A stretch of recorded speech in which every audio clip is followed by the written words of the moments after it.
இதெல்லாம் எனக்கு எப்படி தெரியும்னு யோசிக்கிறியா?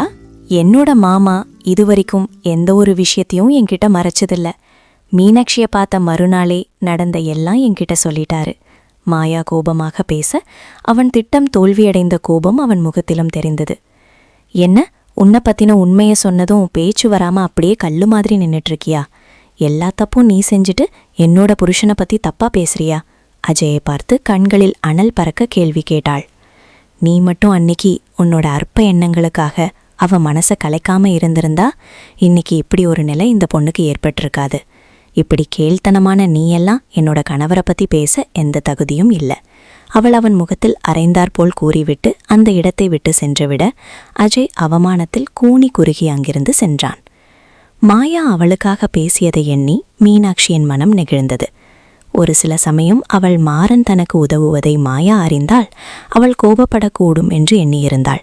ஆனால் இன்று மாயா பேசிய வார்த்தைகள் அவள் மனதுக்கு ஆறுதலாகவும் அதே சமயம் ஆச்சரியமாகவும் இருந்தன. டெல்லி, இன்னும் வாய்ஸ் ரொம்ப சந்தோஷமா இருக்கு. கொஞ்ச நாளைக்கு தான் என்னை பார்க்க முடியலங்கிற ஃபீலிங் எல்லாம் அப்புறம் எப்பவும் போல ஜாலியா இருக்க வேண்டியது. மீனா அவனை கடிந்து கொள்ள அவனுக்கு சிரிப்பு வந்தது. நான் சீரியஸா பேசிட்டு இருக்கேன், உங்களுக்கு சிரிப்பு வருதா? நான் ஃபோனை வைக்கிறேன். அவள் போய் கோபத்தோட கூற சரி, அவன் சிரித்து கொண்டே பதிலளித்தான். இந்த முறை அவளுக்கு மெய்யாகவே கோபம் வர கைபேசியை அணைத்துவிட்டு அந்த பூங்காவில் போடப்பட்டிருந்த இருக்கையில் அமர்ந்தாள். இந்த முறை நான் உங்களை மன்னிக்கவே போறதில்ல சிவா. நான் இங்க உங்களை எவ்வளோ மிஸ் பண்றேன், ஆனா நீங்க என்ன கிண்டல் பண்றீங்க? அவளுக்குள் அவளே பேசிக்கொண்டிருக்க, மேடம் இந்தாங்க ஸ்ட்ராபெரி மில்க் ஷேக் என்று கூறி அங்கே பணிபுரிபவர் கொண்டு வந்து கொடுக்க அவள் குழப்பமாக அவன் முகத்தை பார்த்தாள்.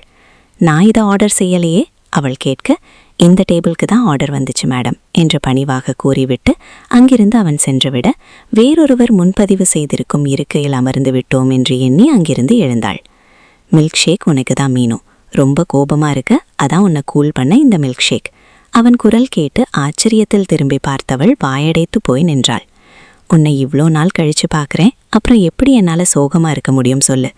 அவன் முகத்தில் புன்னகை நிறைந்திருக்க மீனாவின் கண்களில் ஆனந்த கண்ணீர் பெருகியது.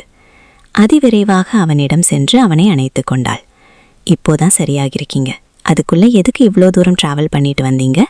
அவன் அணைப்பிலிருந்து வெளிவராமல் அவள் வினவ, இந்த முகத்தை பார்க்காம இருக்க முடியலையே என்று அவள் முகத்தை அவன் கரத்தில் ஏந்தி கொள்ள அவள் கண்கள் மேலும் கலங்கின. அவனை பார்க்க வேண்டுமென்று அவளுக்குள்ளும் ஒருவித தவிப்பு இருந்து கொண்டேதான் இருந்தது. அவன் விரல்களால் அவள் கண்ணீரை துடைத்துவிட்டு அவளை அவன் அருகில் அமர செய்தான். இதுக்காக எல்லாம் கண்கலங்காத மீனா, எனக்கு எந்த பிரச்சனையும் இல்லைன்னு டாக்டர் சொன்னதுக்கப்புறம்தான் நான் கிளம்பி வந்தேன். போதுமா? இப்போ சிரிக்கலாமே?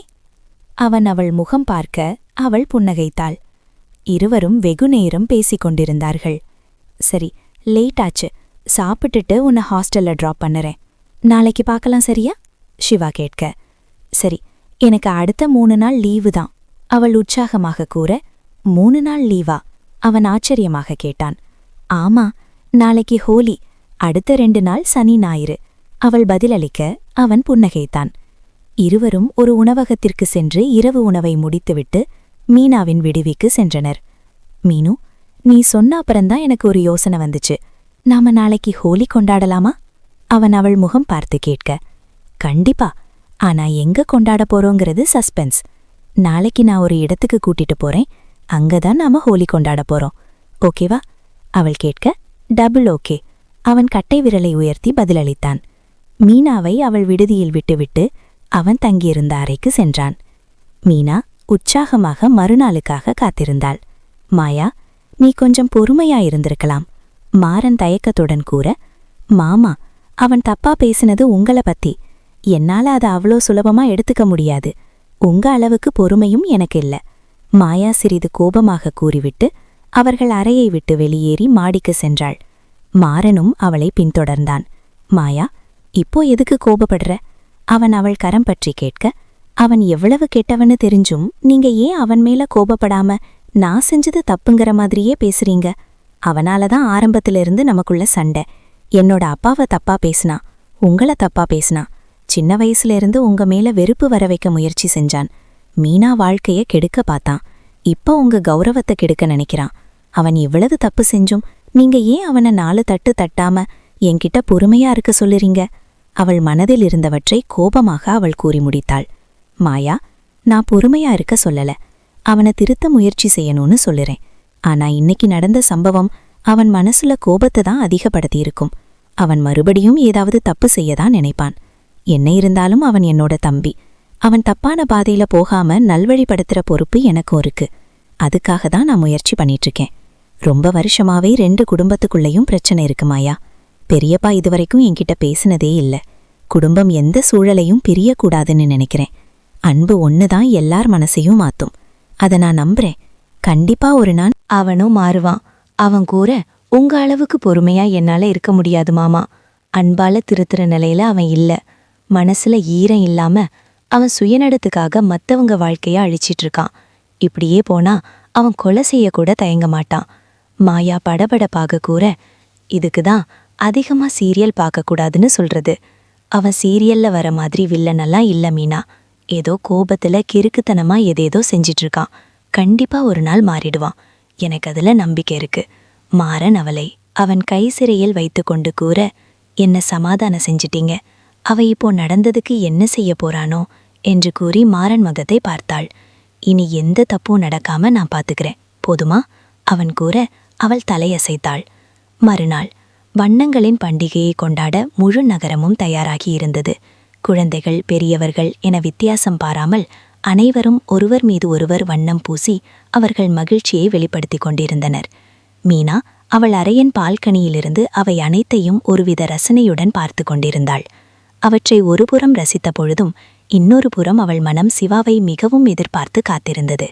அவன் கார் அவளின் விடுதி முன்பு வந்து நிற்க அவள் உற்சாகமாக கீழே இறங்கி சென்றாள். சிவா வண்டியிலிருந்து கீழே இறங்கி அவளுக்காக காத்திருந்தான். வெள்ளை நிறச் சுடிதாரில் வானிலிருந்து பூலோகம் வந்த தேவதையைப் போல் ஜொலித்த அவளைக் கண்டு கண்ணவன் விழிகள் விரிந்தன. இமைக்காமல் அவள் முகத்தை பார்த்து கொண்டிருந்தான். அழகிய வெள்ளை நிறச் சட்டை அணிந்து ஒரு ஹீரோவைப் போல் நின்று கொண்டிருந்தவனை பார்க்கையில் அவள் மனமும் படபடத்தது. ஊடுருவும் அவன் பார்வையில் அவள் முகம் சிவந்தது. தேவதை மாதிரி இருக்க அவன் கண்கள் பளிச்சிட கூற அவள் புன்னகைத்தாள். சரி, எங்க போக போறோம்? அவன் ஆர்வமாக கேட்க, அதெல்லாம் இப்போ சொல்ல மாட்டேன், அங்க போய் நீங்களே தெரிஞ்சுக்குவீங்க. அவள் கண்ணடித்து கூற அவனும் ஒப்புக்கொண்டு அவள் சொன்ன திசையில் சென்றான். 1/2 மணி நேரத்தில் மீனா சொன்ன இடத்தை இருவரும் அடைந்தனர். அந்த இடத்தை பார்த்து அவன் கண்களில் கண்ணீர் பெருகியது. இந்த நல்ல நாள்ல ஊரே சந்தோஷமா இருக்கும்போது இந்த குழந்தைகளெல்லாம் ஒருவேளை சாப்பாட கூட கிடைக்காம அதுக்காக ஏங்கி காத்துக்கிட்டு இருப்பாங்க. நான் வீட்டில் இருந்த போதும் கூட ஒவ்வொரு பண்டிகைகளையும் இப்படி ஏதாவது ஒரு ஆசிரமத்துல கொண்டாடுவதுதான் வழக்கம். இந்த குழந்தைகளும் வாழ்க்கையில ஒரு நாள் ஆச்சும் வண்ணங்களை பார்க்கட்டுமே. இன்னைக்கு நாம இந்த குழந்தைகளோட தான் ஹோலி கொண்டாட போறோம். அவள் கூறிக்கொண்டு திரும்பி பார்த்தபோது சிவா அங்கே இல்லை. அவனை தேடி சென்றவள் அவன் அருகில் இருந்த ஒரு மரத்தின் அருகில் நின்றிருப்பதை பார்த்து விரைவாக அவன் அருகில் சென்றாள். சிவா, அவள் அழைப்பில் திரும்பி அவன் முகம் பார்த்தவள் அதிர்ந்தாள். அவன் கண்கள் கலங்கியிருந்தன. என்னாச்சு சிவா? நான் ஏதாவது தப்பா சொல்லிட்டேனா? அவள் படபடப்புடன் கேட்க, இல்ல மீனா, எனக்கு என்னோட சின்ன வயசு ஞாபகம் வந்துருச்சு. நீ சொன்ன மாதிரி என்னோட வாழ்க்கையில வண்ணங்களை நான் பார்த்ததே இல்லை மீனா. எல்லாமே இருட்டாதான் இருந்துச்சு. பிறந்ததும் பெத்தவங்களுக்கே நான் பாரமாக இருந்துட்டேன். அதான் என்ன அந்த அனாதை ஆசிரமத்துல சேர்த்துட்டாங்க. எத்தனையோ நாள் நானும் சாப்பாடு இல்லாம இருந்திருக்கேன். ஆனா அதுக்காக நான் வருந்தினதில்ல. என்கிட்ட பாசம் காட்டவும் அரவணைக்கவும் யாரும் இல்லையேன்னு தான் ரொம்ப வருத்தப்பட்டிருக்கேன். அதே வேதனை தான் இப்போ இங்க இருக்க குழந்தைகள் மனசுலையும். அப்போ எல்லாம் என் வாழ்க்கையில இருக்கும். ஏதாவது ஒரு தேவதை வந்து இதையெல்லாம் சரி செய்யாதான்னு நிறைய நாள் வேண்டியிருக்கேன். என்னோட வேண்டுதலுக்கு பரிசா கடவுள் என்னோட வாழ்க்கையில உன்னை கொடுத்தாரு. இப்போ நீ இந்த குழந்தைகளுக்காக பேசினதை வச்சு அழகுல மட்டும் இல்லாம குணத்திலையும் நீ தேவதைன்னு எனக்கு புரிஞ்சிருச்சு என்று கூறி அவள் கரங்களை பற்றி கொண்டான். அவன் வாழ்க்கையில் நடந்தவற்றை கேட்டு அவள் கண்கள் கலங்கின. இறந்த காலத்திற்குள் சென்று நடந்தவற்றை மாற்ற இயலாது. ஆனா இனி வர நாட்களில் அவன் எதிர்பார்த்த அனைத்து சந்தோஷமும் அவன் வாழ்வில் கொடுக்க வேண்டும் என்று மனதில் உறுதியாக நினைத்து கொண்டாள். இனிமேல் உங்க வாழ்க்கையில எல்லாம் சந்தோஷம்தான் சிவா. உங்க வாழ்க்கை வண்ணங்கள் நிறைந்ததா மாறப்போகுது. அதுக்கு ஆரம்பமா இந்த ஹோலி பண்டிகையை நாம கொண்டாடலாம். இப்போ வாங்க, குழந்தைகள் எல்லாரும் நமக்காக காத்துக்கிட்டு இருப்பாங்க என்று கூறி அவனை ஆசிரமத்துக்குள் அழைத்து சென்றாள். அனைத்து குழந்தைகளுக்கும் தேவையான உணவுப் பொருட்கள், இனிப்பு அனைத்தையும் ஏற்கனவே ஏற்பாடு செய்திருந்தாள்.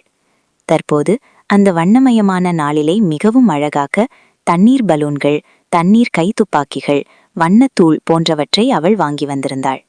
குழந்தைகள் அனைவருக்கும் அவற்றை கொடுக்க அனைவரும் மகிழ்ச்சியாக அதை வாங்கிக் கொண்டு மகிழ்ச்சியாக விளையாடத் தொடங்கினர்.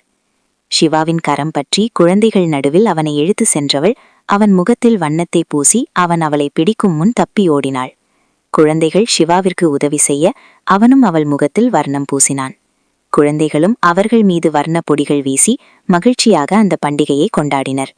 அந்த பிஞ்சு குழந்தைகளின் மகிழ்ச்சியான முகங்கள் சிவாவின் மனதில் மிக பெரும் மகிழ்ச்சியை ஏற்படுத்தியது. அவர்கள் முகத்தில் இழந்த அவனது சந்தோஷத்தை உணர்ந்தான். அனைத்திற்கும் காரணமான அவனின் தேவதை அங்கிருந்த குழந்தைகளுள் ஒருத்தியாக மாறி அவர்களை மேலும் சந்தோஷப்படுத்திக் கொண்டிருந்ததை அவன் கண் இமைக்காமல் பார்த்து கொண்டிருந்தான். மீனா அவன் மீது வர்ணம் கலந்த தண்ணீரை ஊற்ற அவன் சுயநினைவுக்கு வந்தான். கனவா?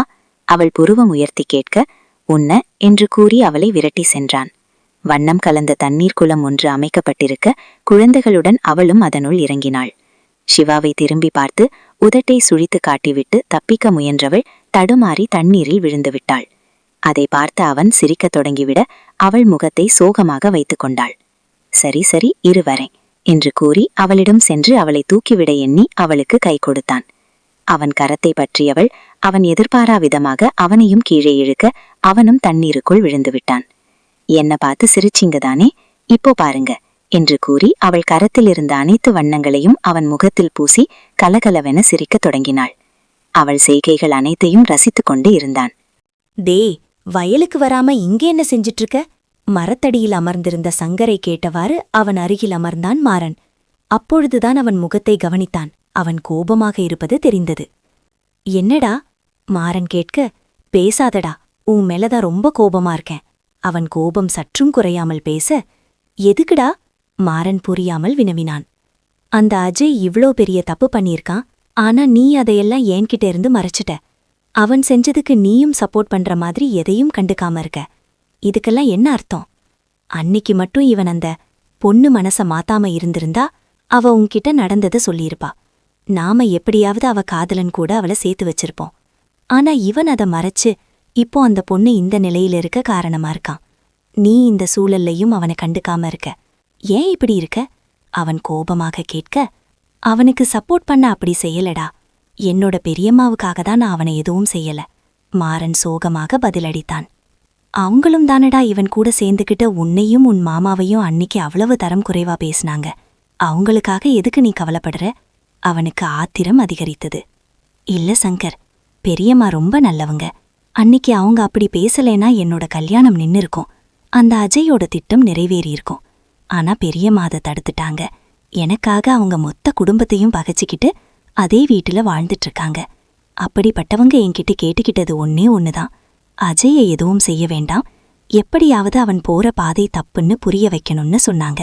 மீனாட்சி சொல்றதுக்கு முன்னாடியே பெரியம்மா அதை என்கிட்ட சொல்லிட்டாங்க. நான் அவன் வேற எதுவும் செய்யக்கூடாதுன்னு தான் அவன் கவனத்தை தொழில்ல செலுத்த வச்சேன். எனக்கு தெரிஞ்ச ஃப்ரெண்ட் கிட்ட சொல்லி அவனுக்கு ஒரு நல்ல ப்ராஜெக்ட் ஏற்பாடு செஞ்சேன். அவனும் அதுல தான் கவனமா இருந்தான். ஆனா இடையில மாயாவை சந்திச்சு மீனாவை பத்தி பேசியிருக்கான். சிவாவுக்கு இருந்த எதிரிங்களையும் இவன் தான் ட்ரிகர் பண்ணியிருக்கான். எல்லாம் தெரிஞ்சுதான் எப்படி இவ்ளோ வக்கரமா மாறினான்னு தெரிஞ்சுக்க நினைச்சு மறுபடியும் பெரியம்மா கிட்ட பேசினேன். ஆனா அவங்களுக்கும் அந்த காரணம் தெரியல. பெரியப்பா சொல்லிதான் அஜய் அப்படி நடந்துக்கிறான்னு சொன்னாங்க. ஒரு பெருமூச்சுடன் மாறன் சொல்லி முடிக்க சங்கருக்கும் அதிர்ச்சியாக இருந்தது. என்னடா சொல்ற? உன் குடும்பத்துக்குள்ளேயே இவ்ளோ பிரச்சனையா? அப்படி உன் பெரியப்பாவுக்கு உன் மேல என்ன கோபம்? சங்கர் புரியாமல் கேட்க, பெரியப்பாவுக்கு என் மேல என்ன கோபம்னு எனக்கும் தெரியாது, பெரியம்மாவுக்கும் அது தெரியல. அது என்னோட அம்மாவுக்கு தெரிஞ்சிருக்கும்னு பெரியம்மா சொன்னாங்க. அப்புறம்தான் அம்மா கிட்ட என்ன நடந்துச்சுன்னு கேட்டேன். என்னோட அப்பா விவசாயம் பண்ற நிலத்தை அவர் ஒரு ஃபேக்டரி கட்ட கொடுக்க நினைச்சாராம். ஆனா என்னோட அப்பா அதுக்கு சம்மதிக்கல. ஊர் முன்னாடி வச்சு அந்த நிலம் எதுவும் கொடுக்க முடியாதுன்னு ரொம்ப தெளிவா சொல்லிட்டாராம். அந்த கோபத்துல இன்னைக்கு வரைக்கும் எங்க குடும்ப விசேஷம் எதுலயும் அவர் கலந்துகிட்டது இல்ல. அவர் ஏதோ கோபத்துல இருக்காருன்னு தான் நினைச்சோம். ஆனா அவர் இவ்ளோ பகையோட இப்படி அவர் சொந்த மகனை வளர்ப்பாருன்னு நான் நினைக்கவே இல்லடா. இதையெல்லாம் எப்படியாவது சரி செய்யணும்னு தான் நான் முயற்சி செஞ்சிட்டு இருந்தேன்.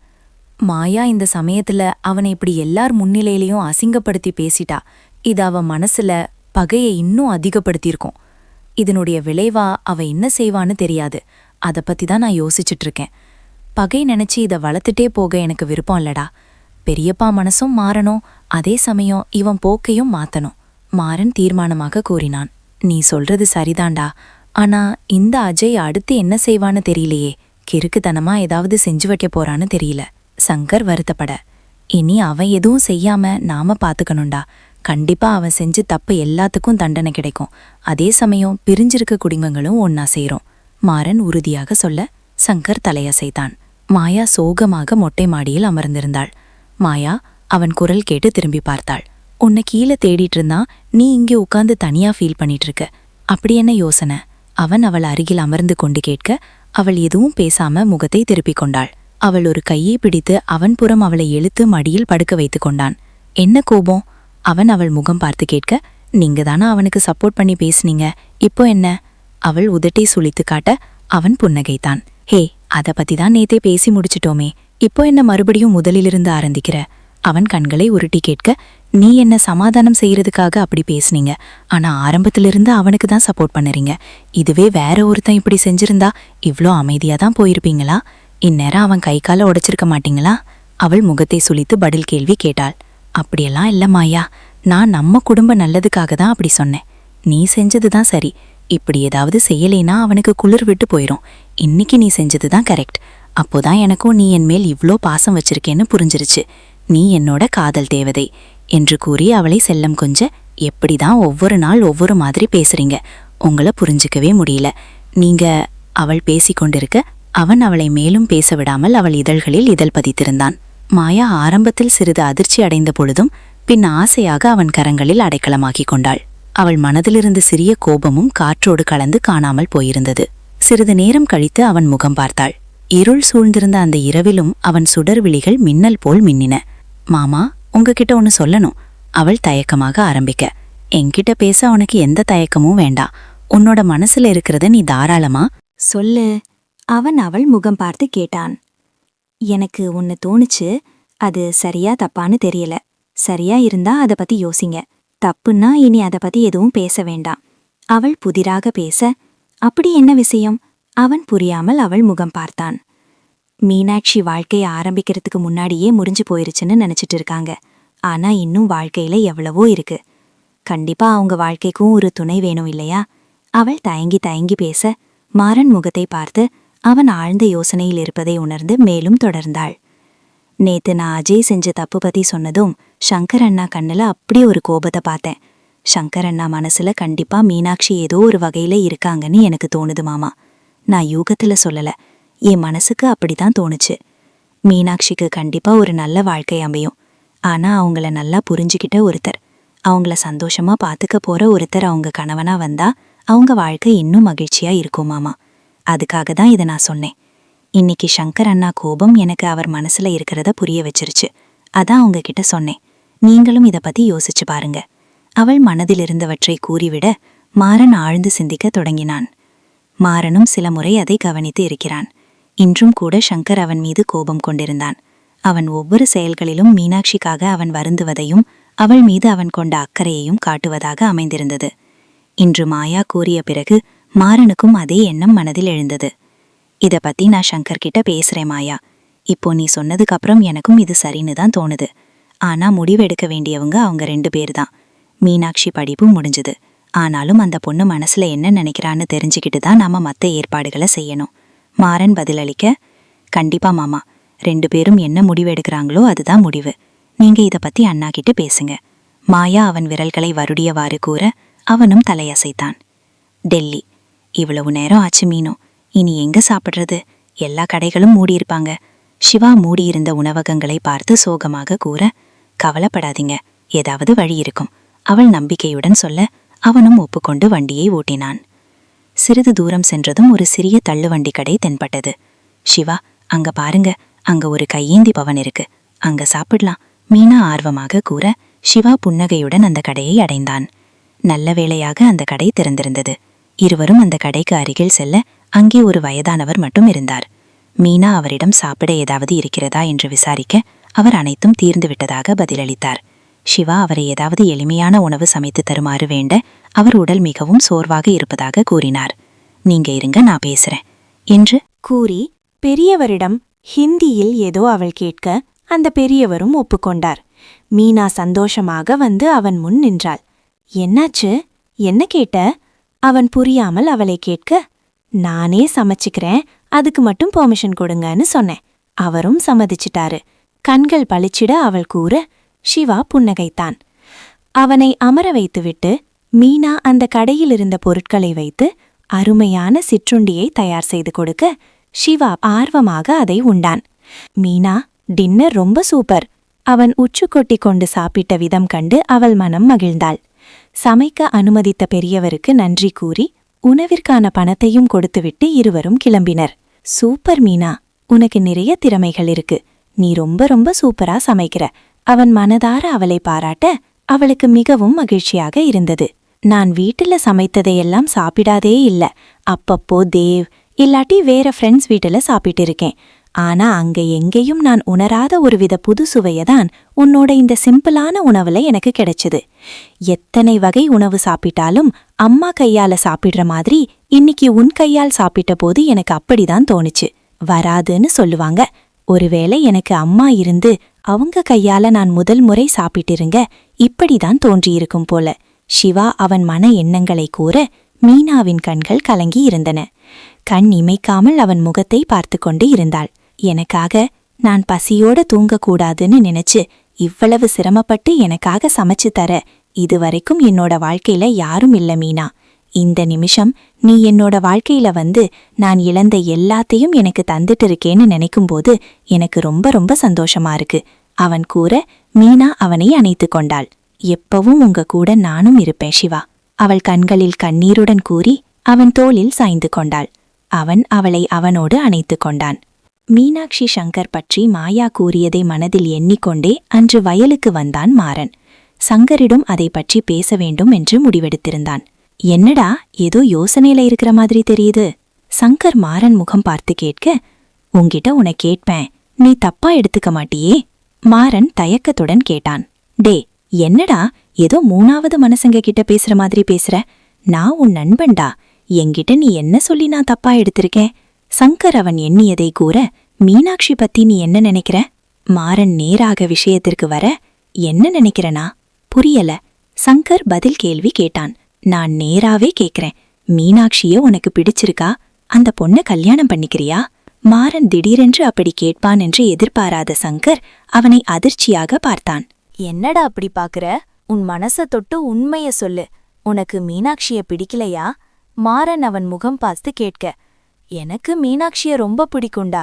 ஆனா அவன் வேறெதும் சொல்லும் முன், ஆனா என்னடா, உனக்கு பிடிச்சிருக்கு, அந்த பொண்ணுக்கும் உன்னை பிடிச்சிருந்தா அவங்க அப்பா கிட்ட நான் பேசுறேன். மாறன் உறுதியாக கூற, அதுக்கில்லடா, அந்த பொண்ணு இப்போதான் அவளுக்கு நடந்த கசப்பான சம்பவத்திலிருந்து வெளியே வந்துட்டு இருக்கா. அப்புறம் அவ படிப்பையும் இப்போதான் முடிச்சிருக்கா. இந்த சமயத்துல எப்படிடா கல்யாணத்தை பத்தி பேசுறது?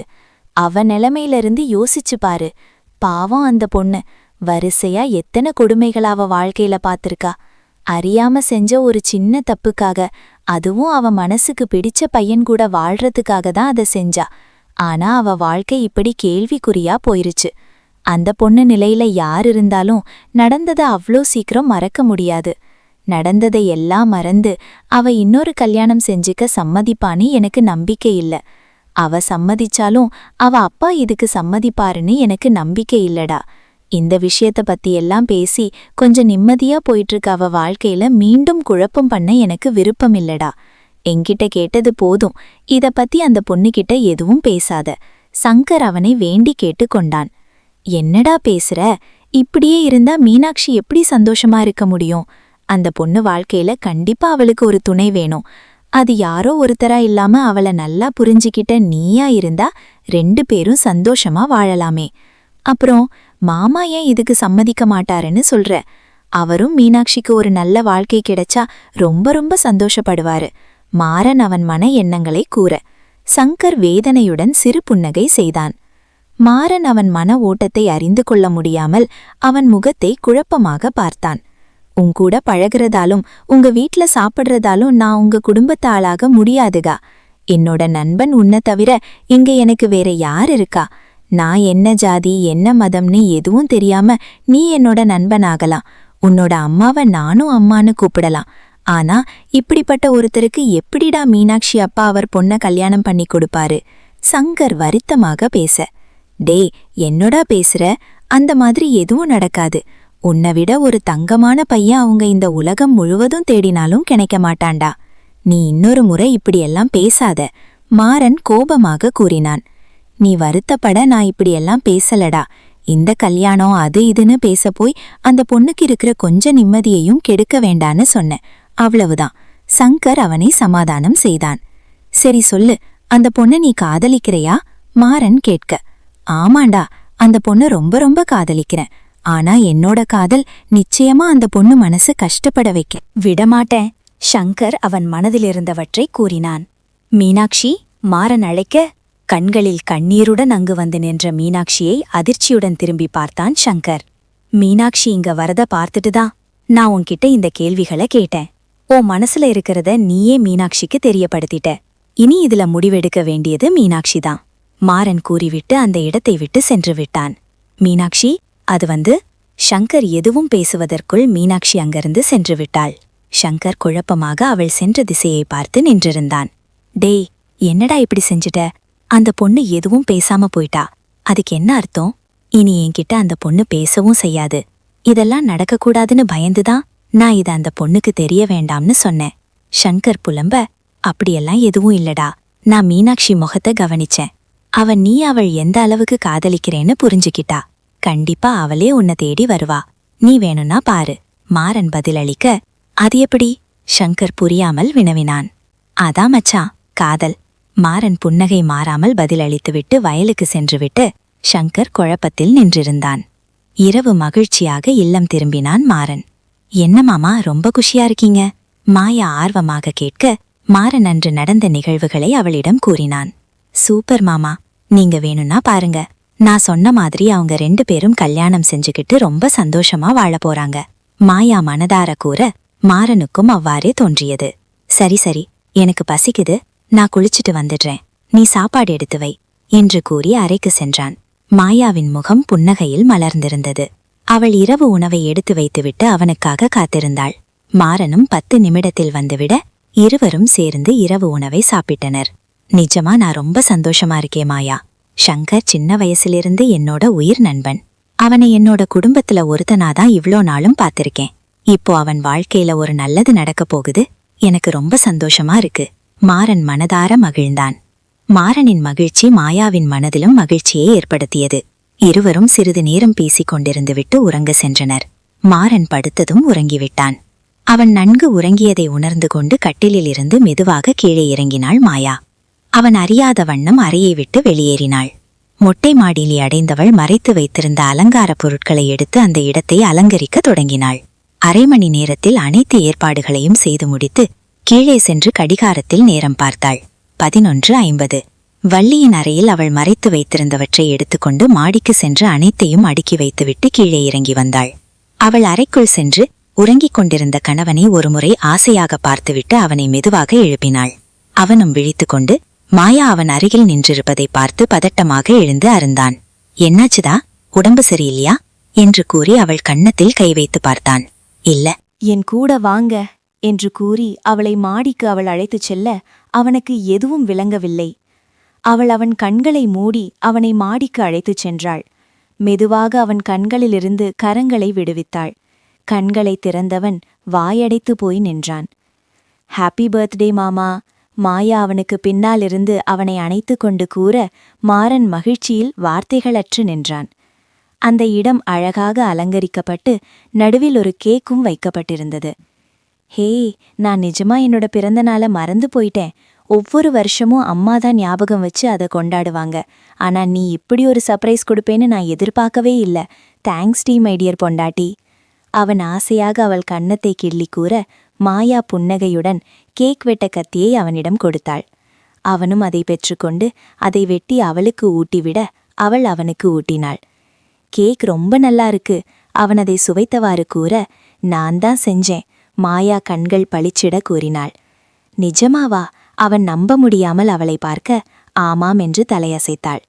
அவளின் காதல் அவனுள் எல்லையற்ற ஆனந்தத்தை உருவாக்கியது. மாயா, எனக்கு நிஜமா என்ன சொல்றதுன்னு தெரியல. நான் அந்த அளவுக்கு சந்தோஷமா இருக்கேன். எனக்காக இவ்வளவு ஏற்பாடு செஞ்சு இந்த பிறந்த நாளை மறக்க முடியாத நாளாக மாத்திட்ட. அவன் மகிழ்ச்சியாக கூற, மாயா நாணத்தில் பார்வையை தாழ்த்திக் கொண்டாள். அவனுக்காக அவள் வாங்கி வைத்திருந்த அன்பளிப்பையும் அவனிடம் கொடுத்தாள். மாறன் அதை மகிழ்ச்சியாக பெற்றுக்கொண்டான். சரி, கீழே போகலாம், இங்கு பனி அதிகமா இருக்கு என்று கூறி அவளை கீழே அழைத்துச் சென்றான். அவன், ரொம்ப தேங்க்ஸ், அவள் கன்னத்தில் இதழ் பதித்து அவளை அணைப்பில் வைத்துக்கொண்டு மாறன் கூற, மாமா, நான் உங்ககிட்ட ஒன்னு சொல்லணும். மாயா அவன் முகம் பார்த்தாள். சொல்லுங்க மேடம், அவன் பணிவாக கேட்பது போல் கேட்க, உங்க பிறந்த நாளுக்கு நீங்க மறக்க முடியாத அளவுக்கு ஒரு பரிசு கொடுக்கணும்னு நினைச்சேன். என்ன கொடுக்கலாம்னு யோசிச்ச போது ஏன் என்னையே கொடுக்கக்கூடாதுன்னு தோணுச்சு. உங்க இந்த பிறந்த நாள்ல இருந்து நம்ம திருமண வாழ்க்கையை தொடங்கலாமா? மாயா அவன் முகம் பார்க்காமல் கீழே பார்த்து கொண்டு கேட்க, மாறனுக்கு மனதில் பலவிதமான உணர்வுகள் தோன்றின. திடீரென 2 நாட்களுக்கு முன் நடந்த நிகழ்வு அவனுக்கு நினைவுக்கு வந்தது. 2 நாட்களுக்கு முன் மாறனின் அத்தை அவர் பெண்ணின் திருமண அழைப்பிதழை கொடுக்க அங்கு வந்திருந்தார். என்னம்மா மாயா, ஏதாவது விசேஷம் உண்டா என்று அவர் வினவ, மாயா என்னவென்று புரியாமல் அவரை பார்த்தாள். என்ன சொல்றதுன்னு கூட உனக்கு புரியல. பட்டணத்து பிள்ளை, உனக்கு இதெல்லாம் பெருசா தெரியாது. ஆனா இது கிராமம். இங்க எல்லாரும் ஒரே மாதிரி இல்ல. எல்லாரும் வாய்க்கு வந்தபடி ஏதாவது பேசுவாங்க. அதான் முன்கூட்டியே சொல்றேன். கல்யாணமாகி இவ்வளோ வருஷமாச்சு, இன்னும் குழந்தை பத்தி எதுவும் சொல்லல. அவள் பேசிக் கொண்டிருக்கையில் மாறன் அங்கு வந்துவிட அவன் அவரிடம் பேச்சை மாற்றி வேறு விஷயங்கள் பேசத் தொடங்கினான். ஆனால் மாயா முகம் வாடியிருந்ததை அவன் கவனித்தான். இன்று அவள் வார்த்தைகள் அன்று அவனின் அத்தையின் சொல்லை மனதில் வைத்துக் கொண்டுதான் அவளிடமிருந்து வருவதாக எண்ணினான். மாயா, என்ன பாரு. அவன் அவள் முகத்தை அவன் புறம் திருப்ப அவள் அவன் முகத்தை நிமிர்ந்து பார்த்தாள். என்னோட அத்தை இங்க வந்திருந்த போது பேசுனத மனசுல வச்சுதானே நீ இப்படி பேசுற? இங்க பாரு மாயா, இது நம்ம வாழ்க்கை. இதுல 3வது மனசுங்க கருத்தையெல்லாம் நாம எப்பவும் கொண்டு வரக்கூடாது. நமக்கு எப்போ குழந்தை வேணும்னு முடிவு பண்ண வேண்டியது நாம 2 பேரு தான், மத்தவங்க இல்ல. உன்னோட கனவு நிறைவாக எந்த இடையூறும் வரக்கூடாது மாயா. அது நம்ம காதலாவும் இருக்க விட மாட்டேன். இங்க பாரு மாயா, உன்னுடைய கனவை நிறைவாக்கிட்டு தான் நாம நம்ம வாழ்க்கையை தொடங்க போறோம், சரியா? அது வரைக்கும் யாருடைய அவள் முகத்தை கையில் ஏந்தியவாறு பேச்சையும் பொருட்படுத்தாதே. மாறன் சொல்லி முடிக்க மாயாவிற்கு அவன் மீது இருந்த காதல் பல மடங்கு அதிகரித்தது. அதிகரித்த காதலின் வெளிப்படாய் அவன் முகம் முழுவதும் முத்தமழை புளிந்தாள். அவளின் செயல்கள் அவனுள் மேலும் ஒரு உணர்ச்சி பெருக்க ஏற்படுத்த அதை பெரும் பாடுபட்டு கட்டுப்படுத்தி கொண்டான். மாமா, மத்தவங்க சொன்னதுக்காக நான் அப்படி சொல்லல. நான் சொன்னது என்னோட மனசிலிருந்து வந்த வார்த்தைகள் தான். ஒவ்வொரு நாளும் உங்க காதல்ல என்னை இழந்துட்டு இருக்கேன் மாமா. உங்க மனைவியா, உங்களில் பாதியா, உங்க உலகத்துல பாதியா, உங்க உயிர்ல பாதியா, உங்க சந்தோஷத்துல பாதியா, பாதியா மாறிதான் நான் அப்படி கேட்டேன்.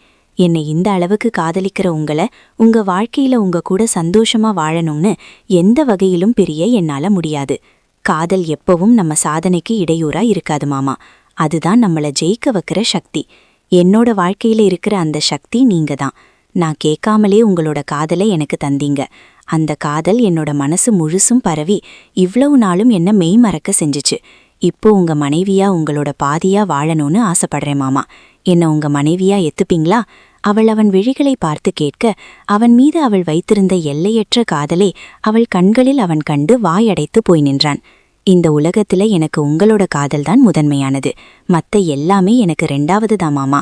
I love you. நீங்க தான் என்னோட உலகம் என்று கூறி அவனை இறுக்கமாக அணைத்து கொண்டாள்.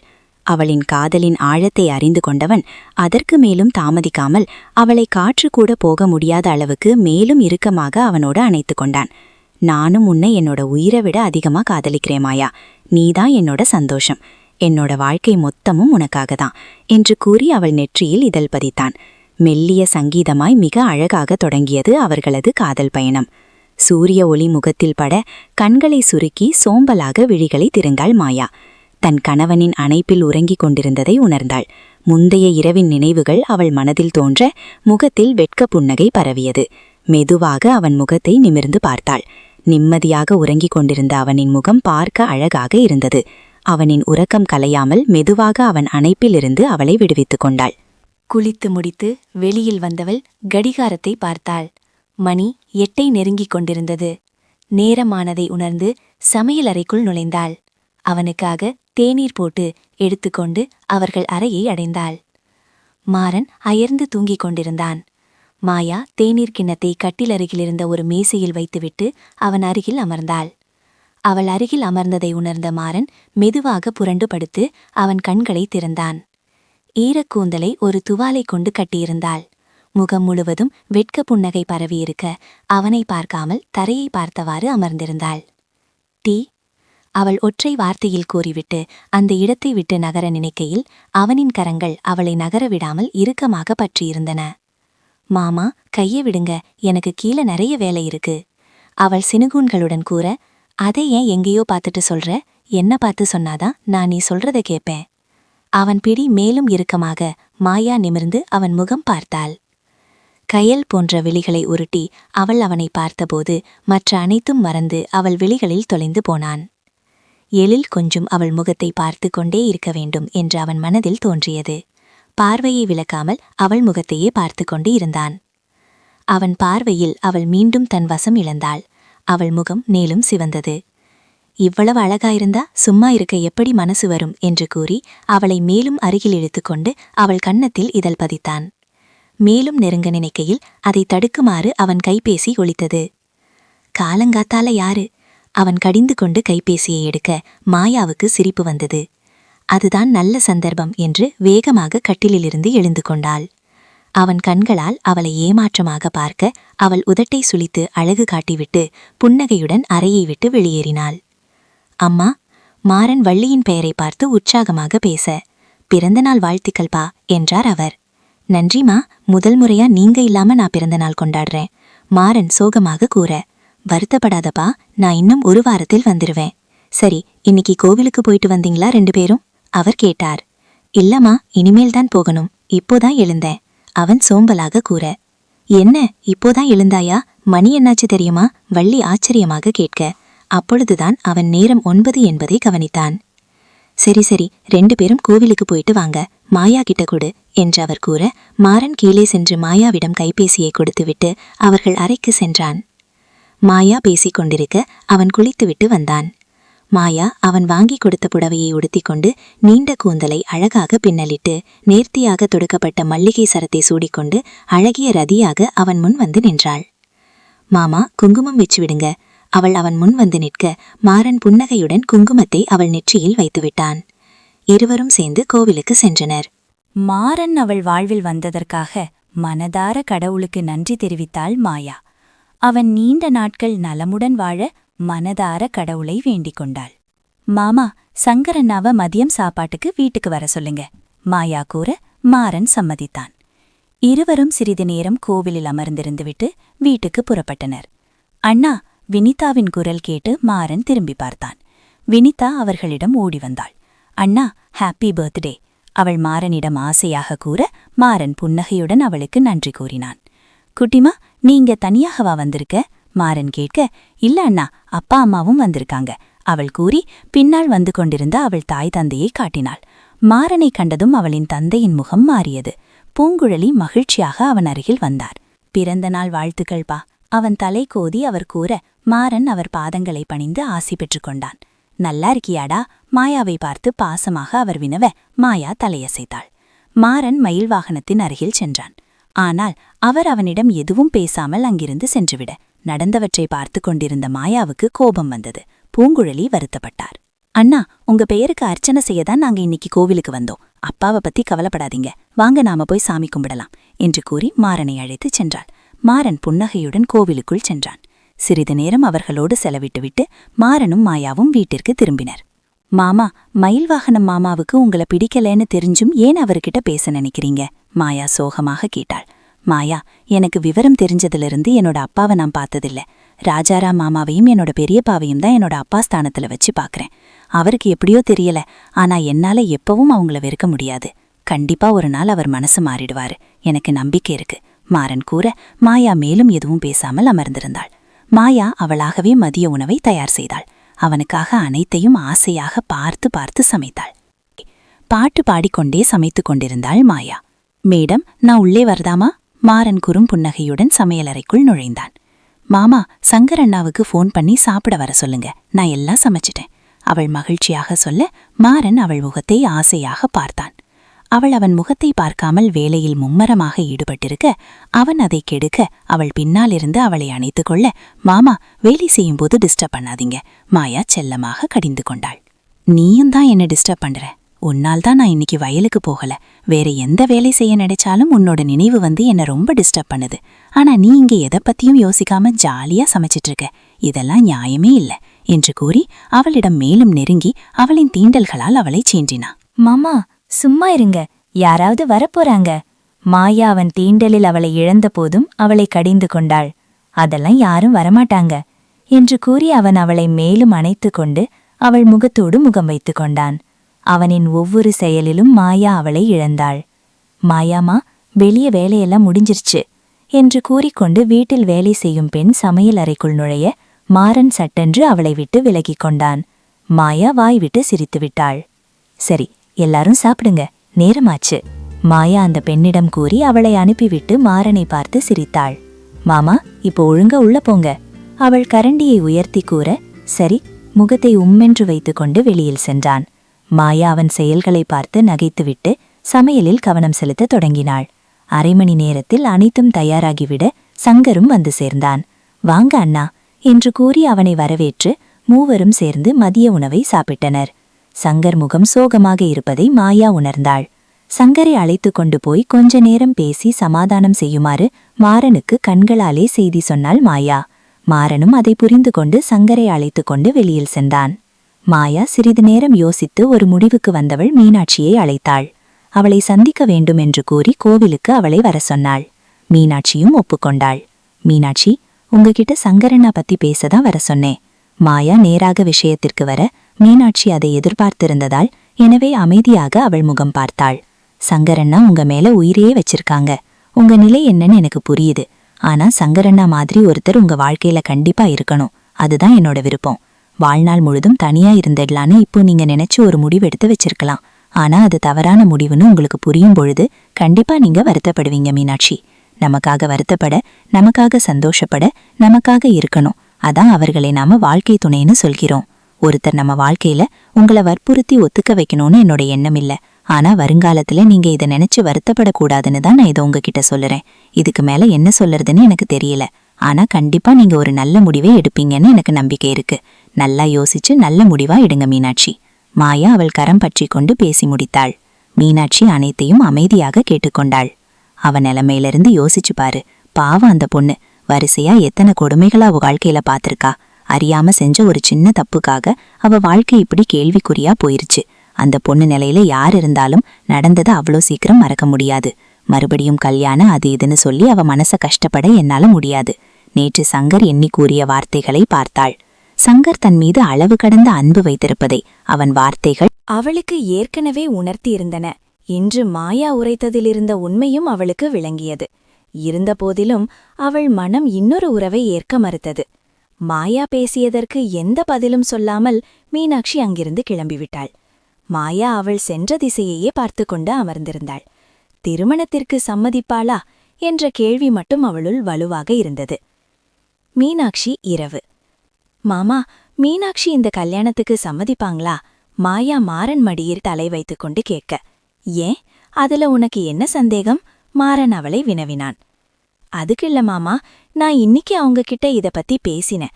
ஆனா அவங்க எதுவும் சொல்லாம போயிட்டாங்க. அதான் கேட்டேன் என்றாள் அவள் சோகமாக. இங்க பாரு மாயா, எந்த ஒரு உறவையும் அவ்வளவு சீக்கிரம் ஏத்துக்க முடியாது. அதுவும் மீனாட்சி வாழ்க்கையில நிறைய இழந்திருக்கா. அதான் புதுசா வர சொந்தத்தை ஏத்துக்க அவ மனசு ஒத்துக்க மாட்டேங்குது. ஒவ்வொரு விஷயமும் ஒரு நாள் முடிவுக்கு வந்துதான் ஆகணும். அதே மாதிரி இதுவும் ஒரு நாள் முடிவுக்கு வரும். இதுல நீயோ நானோ எதுவும் செய்ய முடியாது. அதே சமயம் கேள்வி பிறந்தால்தான் அதுக்கான பதிலும் கிடைக்கும். இப்போ மீனாட்சி மனசுல இது எல்லாம் நல்லா பதிஞ்சிருக்கும். கண்டிப்பா இத பத்தி யோசிக்க ஆரம்பிச்சிருப்பா. நாம பேசி அவங்க சம்மதத்தை வாங்க முடியாது. ஆனா சங்கரோட காதலும் இந்த காலமும் மீனாட்சி மனச கண்டிப்பா மாத்தும். கண்டிப்பா மீனாட்சி நல்ல முடிவா எடுப்பான்னு எனக்கு நம்பிக்கை இருக்கு. மாறன் உறுதியாக கூற மாயாவுக்கும் நம்பிக்கை வந்தது. சரி, அங்க பாருங்க, முழு நிலவு எவ்வளவு அழகா இருக்கு. மாயா வானத்திலிருந்து நிலவை காட்டி கூற, இந்த நிலவை விட அத அழகா இல்லையே என்று கூறி அவள் முகம் பார்த்தான். அடடா என்று கூறி அவள் கலகலவென சிரித்தாள். இருவரும் சேர்ந்து அழகிய முழு நிலவை ரசித்தவாறு பல கதைகள் பேசி மகிழ்ந்திருந்தனர். அதே சமயம் மீனாட்சி அவள் இல்லத்தில் அமர்ந்து ஒரு வேதனையுடன் முழு நிலவை மறைத்திருந்த கார்மேகங்களை வெறித்து பார்த்து கொண்டிருந்தாள். அவள் வாழ்வில் நடந்த அனைத்து நிகழ்வுகளும் அவள் கண்முன் தோன்ற கண்கள் ஓரம் கசிந்த கண்ணீரை துடைக்க மனமில்லாமல் அப்படியே அமர்ந்திருந்தாள். அங்கு சங்கரின் நிலையும் அதுவே. அவனும் அவளை நினைத்து நிலவை பார்த்து வராத உறக்கத்தை வரவைக்க கஷ்டப்பட்டு முயன்று கொண்டிருந்தான்.